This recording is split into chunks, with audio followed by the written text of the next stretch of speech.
అత్తాకోడళ్ళు ఇద్దరూ కలిసి ఉండ్రాళ్ళు చేస్తే ఉండ్రాళ్ళు ఉడకవా? ఏంటో మరి మా నాయనమ్మ మా అమ్మ ఇద్దరూ కలిసి అస్సలు ఉండ్రాళ్ళు చేసేవాళ్ళు కాదు. మా నాయనమ్మ నేను మా అక్క చేసేవాళ్ళం, లేదంటే మా అమ్మ నేను అక్క చేసేవాళ్ళం. వాళ్ళిద్దరు కలిసి అస్సలు ఉండ్రాళ్ళు వండేవాళ్లే కాదు. వండితే ఉడకవంట. ఇదేం విడ్డూరం! ఉండ్రాళ్ళకేం తెలుసు వీళ్ళ అత్తాకోడళ్ళు వీళ్ళ అమ్మ కూతుళ్ళని? మీరే చెప్పండి. ఇక్కడ నేను స్టవ్ మీద ఒక గిన్నె పెట్టుకొని కప్పున్నర మంచినీళ్ళు పోసుకున్నాను. ఇప్పుడు స్టవ్ని ఆన్ చేసుకున్నాను. ఇప్పుడు కప్పున్నర మంచినీళ్ళకి కప్పు బెల్లం వేసుకున్నాను. బెల్లాన్ని బాగా కరగబెట్టుకున్నాను. బెల్లం కరిగిన తర్వాత బెల్లం నీళ్ళని వడగట్టుకున్నాను. ఎందుకంటే బెల్లంలో నలకలు ఉంటాయి. అవి పళ్ళ కింద పడితే కరకరలాడతాయి. రాళ్ళు కూడా ఉంటాయి. ఉండ్రాళ్ళల్లో రాళ్ళు వచ్చిందంటే పారేస్తారు. అందుకని ఇప్పుడు 2 కప్పుల వరిపిండి వేసుకున్నాను. కప్పున్నర నీళ్ళకి కప్పు బెల్లం, 2 కప్పుల వరిపిండి పర్ఫెక్ట్గా సరిపోతుంది. ఇంకా ఎక్కువ వేయొద్దు, తక్కువ వేయొద్దు.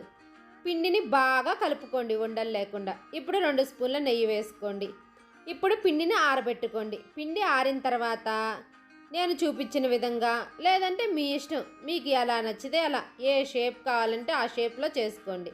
నేను ఇక్కడ 5 రకాలు చేద్దామని ఒక ఉండ్రాయిలో పచ్చెనపప్పు పెట్టాను, ఇంకో ఉండ్రాయిలో పెసరపప్పు పెట్టాను, ఒకటి ఉత్తగా ఉండ్రాయిలాగా చేశాను, ఒకటి కుడుములు చేశాను, ఇంకొకటి ఏం చేశానంటే కొంచెం పచ్చి కొబ్బరి, పచ్చెనపప్పు, పెసరపప్పు, ఈ ఉండ్రాళ్ళ పిండి ఇవన్నీ కలిపేసి ఉండ్రాళ్ళు చేశాను.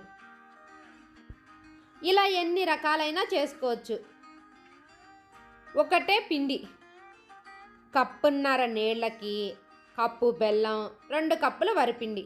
అది పొడి వరిపిండి అయినా తీసుకోండి, తడి పిండి అయినా తీసుకోండి, మీ ఇష్టం. ఏ పిండి తీసుకున్నా పర్వాలేదు.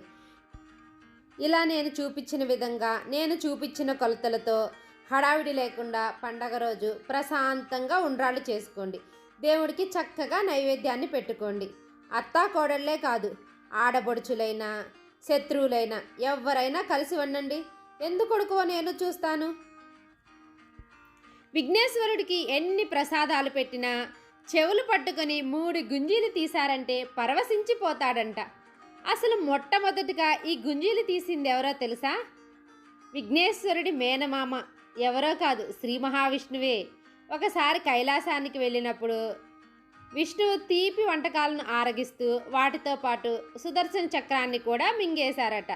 దానిని బయటకు రాబట్టే క్రమంలో శ్రీ మహావిష్ణువు గుంజీలు తీశారట. పురాణాలు చెప్తున్నాయి. అప్పటి నుండి ఎవరు తన ఎదురు గుంజీలు తీస్తే వారి పట్ల మిక్కిలి పరవశించిపోతాడంట విఘ్నేశ్వరుడు. మీకు నా వీడియో నచ్చితే నా వీడియోని లైక్ చేయండి, షేర్ చేయండి, నా ఛానల్ని సబ్స్క్రైబ్ చేసుకోండి. Thank you friends. అందరికీ వినాయక చవితి శుభాకాంక్షలు.